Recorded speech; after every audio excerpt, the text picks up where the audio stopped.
You are listening to Art Destinations, a podcast where we host fortnightly conversations with artists and thinkers living and or working on islands to see how these unique places shape imaginations. This season is set in Sicily, following on from our WWII Tasmania and Venice series. Hello, my name is Sarah Rhodes. I'm an artist based in WWII Tasmania and the host and co-producer of Art Destinations with Alfio Puglisi, Director of the Sicily Art Residency Program, SAP. Today, Irene Coppola introduces the concept of fight-specific work.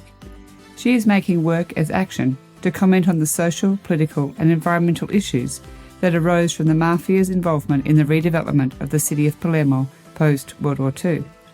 As someone who was born in Palermo, moved away and now practicing here, she raises these issues facing the city through her art.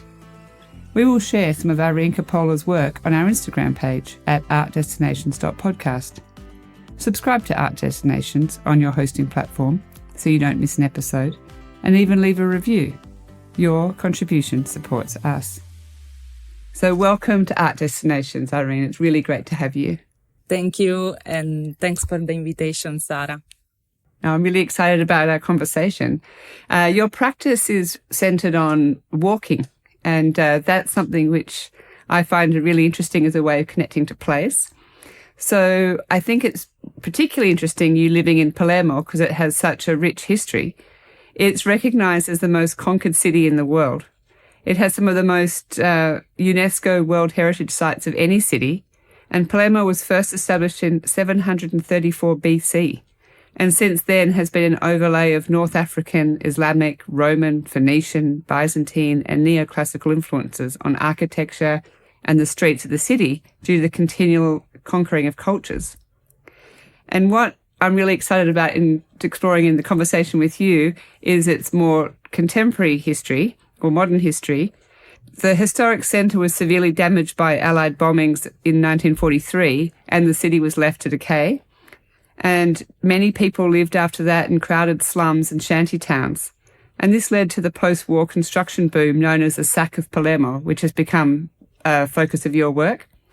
Property developers came in and built poorly constructed apartment blocks in the place of parks and historic villas that were damaged by the bombings. So I'd really love to hear a little bit about how you feel or what you see when you're walking through the streets of Palermo. What are you observing? Okay, so Palermo, is my birth city, and I actually lived here my childhood, and then I came back during the pandemic time. So my academic period was actually I spent it in Milan and also abroad. So as you said, this island is the island with the highest migration flows in history. So I try to practice movement as part of my routine. What I see in Palermo is a constant choreography of arrangements. For example, street vendors that I started documenting during the pandemic time because I saw them empty for the first time. And it's a way to understand the street, the city, for me to document, to look at them and make drawings. But I see also a pervasive sense of neglect, a lot of waste all around, broken sidewalks when they exist at all, a sharp rise in fry shops and franchising stores, while public and social space are lacking. And I see tourist crowds in the historic center. But I see also a lot of palms and prickly pears, jacarandas and agaves that are all subtropical trees native from Central and South America. So our vegetation is telling also our history, how it is full of different heritages and cultures. Now it's very common to see green parrots all around. People are starting to say that Palermo is like to be in the tropics. That for me is a way to exotize too much the city, But it's true. There are green parrots everywhere, but there are no parks where people can spend time with their family or like playing or using public space. There are too many cars, I have to say. So Palermo is a great cause. It's very interesting, but also sometimes tiring and suffering. Depends on the street you walk. That's the thing, and where you live in the city, because the city is so different depending on where you live or where you come from. Yes. You said that you were photographing during the pandemic the street vendors. Can we go to your website to have a look at those pictures? Actually, I don't have them in my portfolio or in the website because it was an ongoing research that still I have to continue because the pandemic time was so fast that, when we were living that time, we felt how it wasn't so fast, but in the end, it was. In 2 years, we came back to our daily life, and I had to be concentrated in other projects. But I have these notes because it's part of my practice to start something and then leave it for a while and try to dedicate time and also space to them, because I try to think the work not only by time, but also by space. And that is a long research. I mean, I can spend all of my life like documenting them and maybe make a book about this. So it's going to take a lot of time. I have notes for now and some drawings. You mentioned earlier that the coastline has been impacted by the bombings, and you're responding to that. So can you talk a little bit about some of the work that you've done and how you've responded to the damage that's happened on the seaport? Actually, the coastline has a very huge and heavy heritage because this heavy heritage comes from the Second World War. But then there is another moment, like the 70s, where the Mafia administration was throwing a lot of things on the sea, also homes on the seas, because they were renovating in a speculative moment all the city of Palermo. So most of the buildings, like some of the historical buildings, like Liberty Villas and other historic buildings, were destroyed, and to make space for the residential buildings with cheap materials. So most of Palermo now is like this, is constructed with huge vertical building without real regulation, without sidewalks in many neighborhoods. So it's very different from what you see in the center. And for me, the coastline is really the portrait of the city, in the good and the bad sense. Because now I spent a lot of years, and I'm continuing this research along the coast. Because I feel also as a Palermitan, I miss my sea. I want to understand why Palermitans broke their relation with the sea.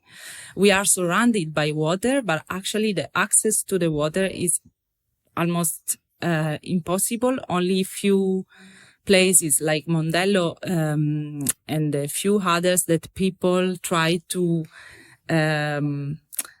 build by themselves are public access to the sea. And this is incredible, paradoxically. Is that because there's cliffs, or they've built like fortress sort of as defense around there? What's blocking people from going to the water? No, because, for example, in the north coast of Palermo, the north coast is from the urbanistic point of view, is, for example, mostly privatized. So you find just few access to the sea, and they are not secure, or they are not so evident. And in the south coast, that also this one is a word comparing to the urban expansion of the city, the so-called south coast of Palermo instead is a sea that you cannot swim on this sea, because it's full of pollution, and the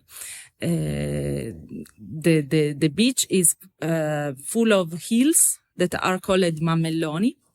And these hills are compact waste from the 70s, from this speculation boom that because there were a lot of debris to be, put somewhere, and they decide to put them along the coastline. So these hills actually changed the line coast, the shape of the coast. Now is a sort of suspended place where the citizens try to use it. And sometimes when you spend time to walk through the beach, it's very interesting to see how people temporarily use this public space, try to invent a way to reappropriate this area of the city. So I spent a lot of time walking through this coastline that is almost 20 kilometers. So it's huge. And I collect, as my practice, I started to construct an archive of this material culture. And then I started to get more into the histories of the people. That's why now I'm working on a long-term project that is a documentary movie about the landscape that is called Mammelloni, but also about the way people live this area of the city that is changing so fast. I mean, next years there is a project of renovation coming from above that probably will change this part of the city for a fancy business, exclusive place. And now there are some projects that have to change the coastline again, probably in the next years. They have the money to do this, they say, but it's 20 years that they talks about, the administration talks about, to change them and to make it more open to the people. We hope so. But the projects I saw, some of them are, for exclusive clubs, and to make again not a public space open to the people, but more as a business center, for tourists. It's amazing that an island really that is in such a, in the center of the Mediterranean could have polluted their such beautiful coastline and then clean it up and privatize it, is what you're saying? They make it private if they make it in exclusive clubs, and you have to pay to go. I think in the project the administration is proposing, of course, because they cannot economically sustain all these costs. They probably will give to some privates the home to the right to run some places there, of course. So some private places, but they also are thinking some open parks. So we hope it's going to be possible. It's so sad that still the sea, you cannot swim in this sea. So they are planning to make, for example, a big pool where to enjoy, but it's so crazy. This is really the contradiction of this beautiful island, but with a lot of contradiction. We used to say, I have to tell you this story about Il Genio di Palermo. As the motto of Palermo secular symbol, Il Genio di Palermo goes, Palermo, golden basin, devours its own and feeds the stranger. This is the truth. I really can say that this is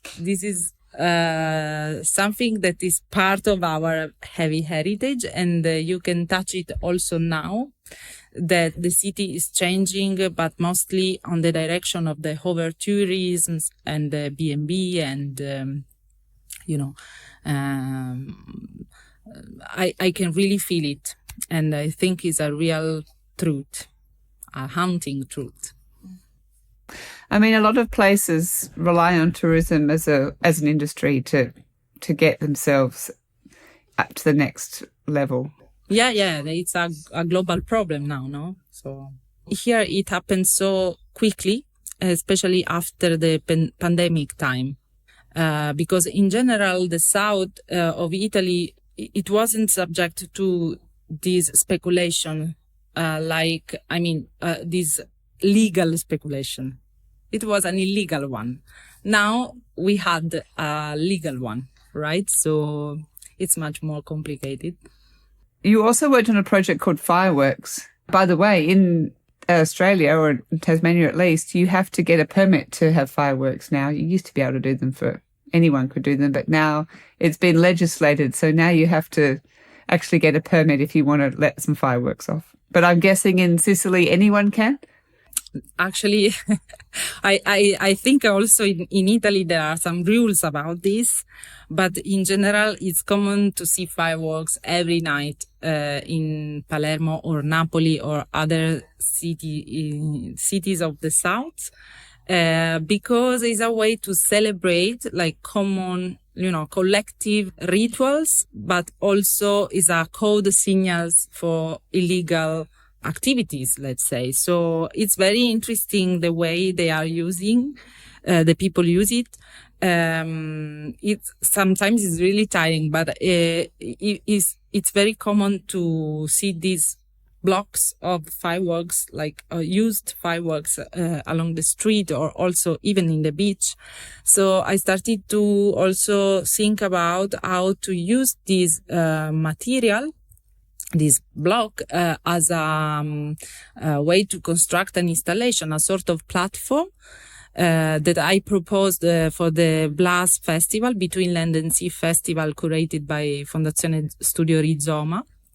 That is a foundation based in Palermo since 5 years. And I collaborated with them for few projects related with the coastline.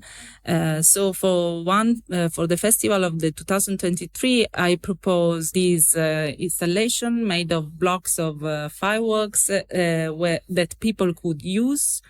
So it hosted also the first public event for the citizens to think about the coastline and the projects that are coming, and to discuss together the future of the coast. So hosted also some vegetal species of the Oreto River that arrived to the sea of in front of the Mammelloni.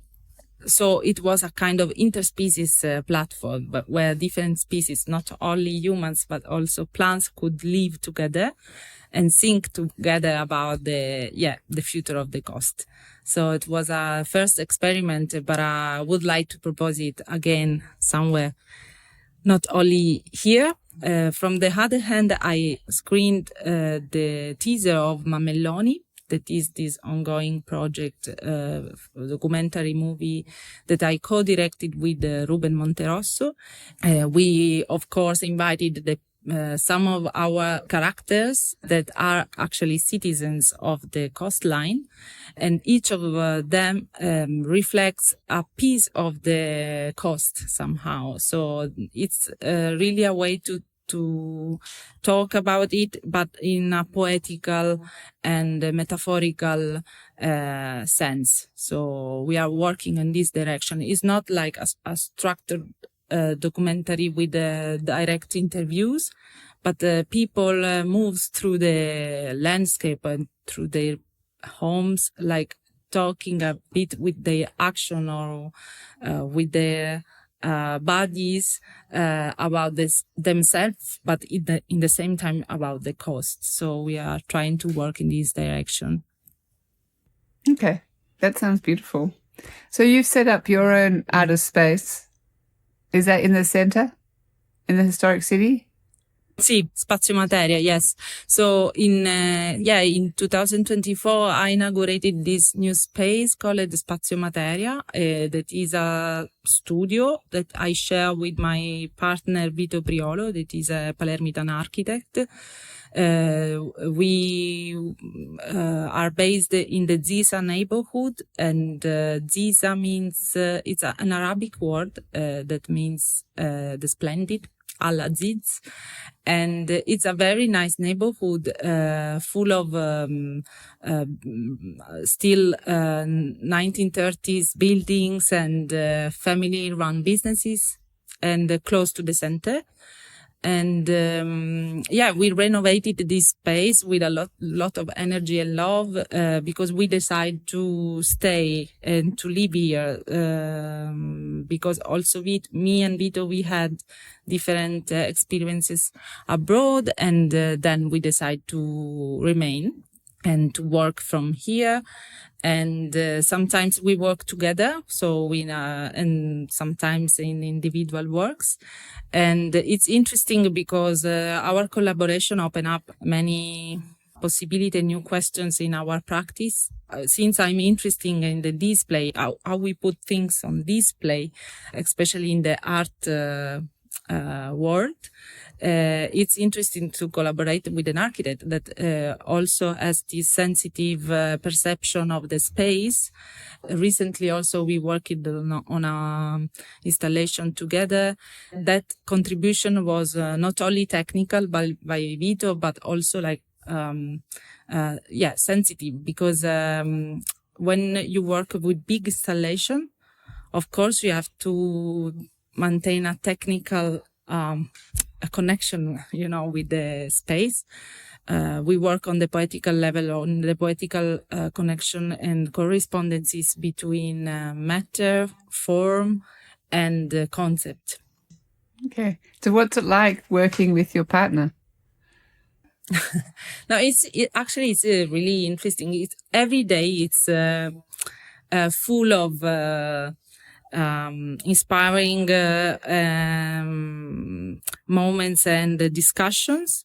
So I feel really lucky. I mean, when it works, it's very powerful, and I hope, we can continue building many things together. Even spaziomateria is a space that born with our relation, so with our connection. So I hope it's gonna produce much more. That's the thing. I think it's very lovely to be working with an architect, because especially as someone who's responding so strongly to place and walking through the streets, it's funny because as a artist working with, the still and moving image, photography, video, I never really thought of architecture as something that I would be exploring, but increasingly I can see that it has a really interesting way of thinking about space, like where the image is two-dimensional, but the architecture is looking at it from a third or even fourth dimension. So it's quite, and I guess architecture and cinema have some quite strong parallels because of that fourth dimension of the time. So anyway, you're very lucky. It's very nice. No, yeah, I'm lucky. And looking ahead, we envision spaziomateria not only as a workspace, but also as a site of connection, of foster new perspective for the city where we decide to stay and also to contribute to. So for us, it's a small but determined gesture of care, and we try to keep going on here. So at the moment it's your studio, but you'll open it as a gallery? Or it's already a gallery? Not really as a gallery, but mostly as a space of thinking of connection. So we will probably organize some events with interdisciplinary events. So, for example, showing some projects or works by other people, or screening videos, or presenting books. So, yeah, a cultural space that can be more open to the people. Yes, we have to work on this. I was just thinking about the people that I was speaking to in Venice, and how Venice has a similar problem, but a lot worse at this point, with the over-tourism, and how the big institutions have come in and there's not really a space for the local, there hasn't been a space for the local artists, and not even in terms of where they could live, let alone where they could practice or even where they could show their work. But, you know, with some committed people and a really strong community who have almost thrived out of adversity, they've had to fight harder for what they have, and they're producing some really amazing things. It feels like there's a similar story, but your Palermo story is a little bit more junior. Yeah, we have some, like you said, in Venice or other cities, many examples that can help us also to build our own communities here. So that's for us really inspiring. And, I'm thinking now this concept of fight specific that was initiated by my mentor Bertheis during my academic years in Milan. I really embrace this concept of fight specific because it changed, the concept site specific and fight specific, recognizing that each place have its own local special story, and but it can be connected with a global fight, no? So I had the opportunity in Milan to find also my places of resistance, because Milan is another completely different city comparing to Palermo, and also a complex city from other point of views. But for me, was a place very inspiring. Like I studied and lived there for 11 years, so I could have a formative time filled with experimentation, international encounters, and creative dialogue. So here, so it's my second home somehow. And it's interesting because, for example, I collaborated since the 2014 with the activist of Isola Art Center. Is the center founded by Bertheis, and it's called the Isola Art Center because the neighborhood that was subjected to the gentrification in Milan was called Island. So it's a way, somehow I found my island also there. I always feel this connection with the Isola neighborhood in Milan, that now, of course, is the center of the financial business in Milan. But still, there are a lot of places, small places of resistance, and the citizens are really aware, and they work with artists of Isola to maintain their tiny spaces open. So it's a very inspiring way of acting with the people, with the territory. Did you say there's an art centre in the area called Isola? There's an art centre there, or it's a financial district that is keeping the relationship? No, actually, Isola Art Center, they had a space like 10, 20 years ago that was called La Stecca degli Artigiani. That was a building full of artisans. But this building, of course, was at some point broken because they had to construct these vertical buildings, skyscraper for the Unicredit banks or other buildings for rich people. The administration always say that these are process of renovation, but they didn't really take care of what was going on in this district because there were artisans collaborating with artists and they just wanted to have them out.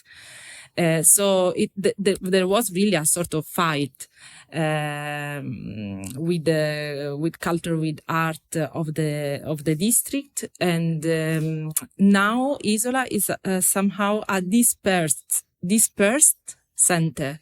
So the activists they opened other places with the citizens of the district, like a small library or social space where to discuss about the problems of the district. So, and now there is a place called the Isola Pepe Verde that is very small one. It's a very small piece of land, but it became a garden because the citizens with the artists were taking care of this piece of land, making an open garden for the neighborhood that everyone can collaborate in this garden and take care of it.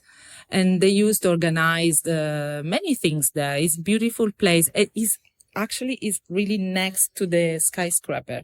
So there is this incredible resilience of the people to stay there, to be there, and to fight in many levels the power, because that district now is the financial district of Milan now. So yes, it's something that comes from the law, from the street, from the people. So that's a very inspiring place. So Milan is very surprising also. It's like an archipelago of islands, isn't it?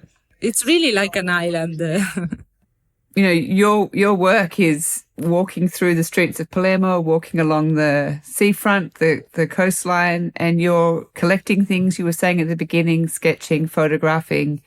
And then are you taking these works back to Spaziomateria, your studio space? And if so, what are some other works that you've been working on from the collections of the things that you've, the fragments that you've been collecting in your walks?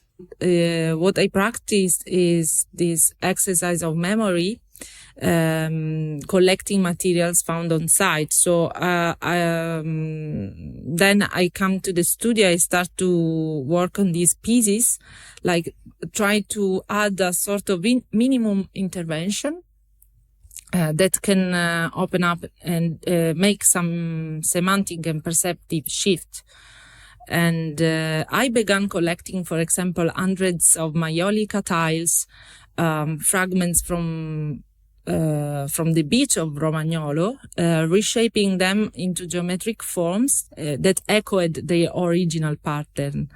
And also I recovered some pieces of reinforced concrete that were really pieces of homes dumped into the sea, that I just cleaned and restored to show again the original material. And for example, these pieces, their shape remind me to roots and plants. So it's more organic than industrial in the end. And I also initiated a photographic series that I called Contro Display. And they are temporary assemblages created in this work. I used to create this on the beach with debris I found there. And then I shot the picture. And I shot the picture of this assemblage in front of our beautiful sea. So I tried to change this idea of the postcard of the Sicilian Sea, putting in front of the camera before the sea this assemblage. So I also try to play with these materials, but it's a critical way of playing with things. So these are part of this exercise I used to make. And for example, this last work evolved also into collective action and workshops, and was very interesting for me to open this exercise to other people, because each of us has his own references to materials, as we said at the beginning, no? So for you, one material or one form could be more resonant than to me or to my story. So in the end, the assemblage was so different from the first I made by myself.